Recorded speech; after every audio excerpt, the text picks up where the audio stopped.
পরিপ্রশ্ন স্বামী গুরু মহারাজের সাথে কথোপকথন। সম্পাদনা স্বামী রীতানন্দ। মহারাজ, জপ করার সময় শব্দ না করে বা ঠোঁট জিভ না নাড়িয়ে করতে বলা হয় কেন? মহারাজ, মনঃসংযমের জন্য। মন যত সংযত হতে থাকবে তত বাইরে ঠোঁট নাড়া বা শব্দ করা বন্ধ হয়ে যাবে। মন একাগ্র হলে এরকম হয়। আর আমরা একাগ্রতার জন্য বিপরীতভাবে শব্দ না করে জপ করি। মহারাজ, মালাই জপের আগে করে জপ করে নিতে হয়? মহারাজ, হ্যাঁ, আমি ওই রকমই বলি। করে জপই শ্রেষ্ঠ। যত বাইরের অবলম্বন নেবে ততই মন ছড়িয়ে পড়বে। মহারাজ, অনেক সময় বেশি জপ করার ইচ্ছায় খুব তাড়াতাড়ি হয়ে যায়, কি করব? মহারাজ, খুব তাড়াতাড়ি করবে কেন? যেমন বলেছিলাম তেমন গতিতেই করার চেষ্টা করবে। সংখ্যাটাই তো আসল নয়, আসল কথা ঠাকুরের প্রতি কতটা মন রেখে জপ করলাম সেটা। মনে রাখবে তোমরা সবাই ঠাকুরের। প্রশ্ন, মহারাজ, মনই গুরু, একথার তাৎপর্য কি? মহারাজ, মনই গুরু নয়, শেষে মনই গুরু হয়। অর্থাৎ মন শুদ্ধ হতে হতে শেষে শুদ্ধ মনে যা ওঠে তাই গুরু বাক্য। মন শুদ্ধ হয়েছে কি করে বুঝব? মহারাজ, যে চিন্তা ও ভাবনাগুলোকে অশুদ্ধ বলে তোমার ধারণা আছে সেগুলো যখন মনে আর একদম উঠবে না তখন বুঝবে মন শুদ্ধ হয়েছে। মহারাজ, বাক সংযম কাকে বলে? প্রয়োজন ছাড়া কথা। মহারাজ, প্রয়োজন ছাড়া কথা না বলা। তখন আমি উত্তরকাশীতে আছি, ঠিক করলাম অপ্রয়োজনে কথা বলবো না। দেখলাম দিন যায় দিন আসে, আমার কথা বলার প্রয়োজনই হয় না। সত্যি যদি আমরা সচেতন থাকি, লক্ষ্য করব আমাদের কথা বলার প্রয়োজন খুব কমই হয়। মহারাজ, ওখানে আপনি একলা ছিলেন বুঝি? সকলের হাসি। মহারাজ, তা কেন? অন্য সাধুরাও ছিল। ভিক্ষা করতে গিয়ে ওম নমো নারায়ণ হরি বলতে হতো না? মহারাজ, না, তাও বলতে হতো না।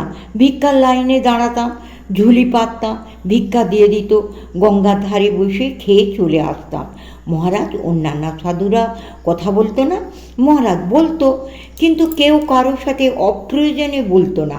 আর কেউ বেশি বলতে গেলেও ওদিককার সাধুরা বেশি মেলামেশা করতো না। ফলে কথা বলার দরকার খুব কম হতো। আমি মৌন থাকবো এরকম তো প্রতিজ্ঞা করিনি। অপ্রয়োজনে কথা না বলাই বাক সংযম। বাক হলো সূক্ষ্ম চিন্তার স্থূল বা বাহ্য রূপ। বাক সংযম বা রোধ করা সম্ভব, কিন্তু চিন্তাকে রোধ করা অত্যন্ত কঠিন।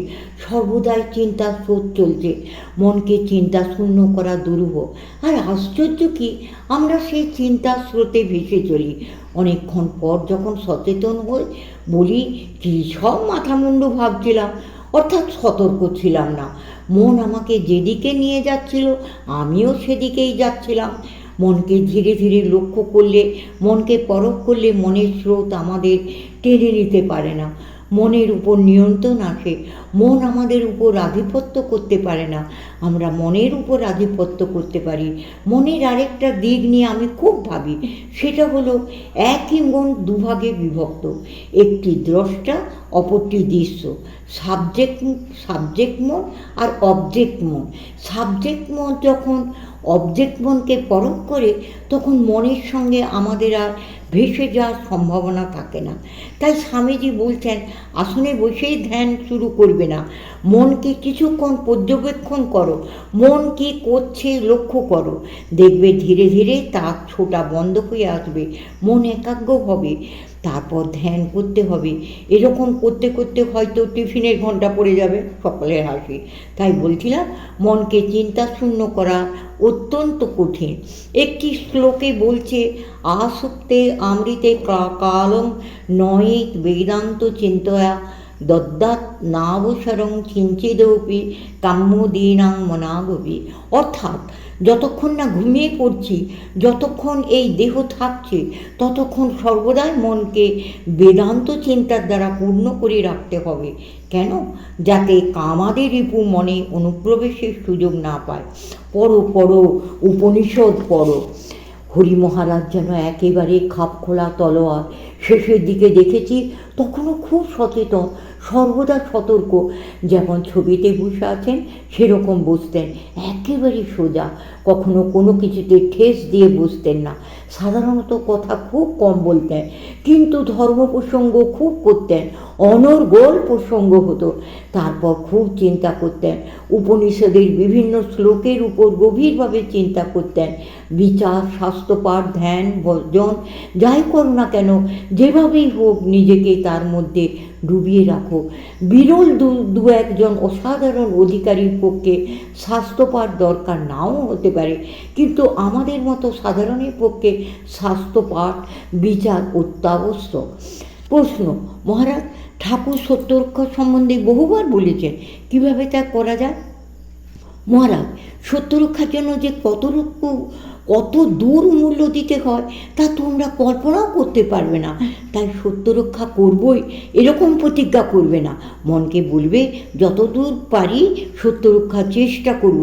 এইভাবে সত্যরক্ষা করতে করতে দেখবে সত্যের জন্য কতদূর ত্যাগের প্রয়োজন। প্রশ্ন: মহারাজ, যখন বাড়িতে ছিলাম তখন মনে হতো বাড়ি ঘর, চাকরি বাকরি, আত্মীয় স্বজন এসব পথের বাধা, এসব তো ছেড়ে এসেছি, এখন কেন সেরকম ব্যাকুলতা হচ্ছে না? মহারাজ: ব্যাকুলতা গাছের ফল কিনা ধপাস করে পড়বে? ব্যাকুলতা জন্ম জন্মান্তরে সাধনায় হয়, আর সর্বোপরি তাঁর কৃপা। ঠাকুর বলেছেন, ব্যাকুলতা হলেই অরুণোদয়, ঈশ্বর দর্শনের আর দেরি নেই। ব্যাকুলতা হলে তো হয়েই গেল। মহারাজ, মনে খুব জোর আসছে না কেন? খুব ব্যাকুলতা হচ্ছে না কেন? মহারাজ, খুব স্নেহের স্বরে কথাটি বারবার চিন্তা করবে, ব্যাকুলতা আসছে না কেন, আর ঠাকুরের কাছে প্রার্থনা করার সময়ও এটা বলবে, ব্যাকুলতা হচ্ছে না কেন, ঠাকুর আমার ব্যাকুলতা দাও। জপ, ধ্যান, প্রার্থনা আরও বেশি করে করো। সঙ্গবদ্ধ জীবনে চলার সহজ পাঠ বা রহস্যটা কী? মহারাজ, খুব কাজ করবে, শুধু নির্ধারিত কাজ তা নয়, দরকার হয়তো নিজে থেকে কাজ চেয়ে করবে, তাহলে কারো কিছু বলার থাকবে না। মনে প্রাণে কারো প্রতি বিরূপ মনোভাব যেন না থাকে। যদি সত্যিই কারো প্রতি এতটুকু বিরূপ মনোভাব না থাকে, তাহলে কাউকে কিছু কটু কথা ব্যবহার করলেও সে কিছু মনে করবে না। প্রকৃতপক্ষে কোনো কটু শব্দ মাত্র আমাদের কষ্ট দেয় না, কটু শব্দের সাথে ব্যবহারকারীর বিরূপ মনোভাবই প্রকৃতপক্ষে আমাদের আঘাত দেয়। তাই দেখা যায়, যাকে সত্যিই আমরা খুব ভালোবাসি তাকে দুটো বকলেও বা আপাত কটু কথা বললেও কিছু মনে করে না। ক্রমশ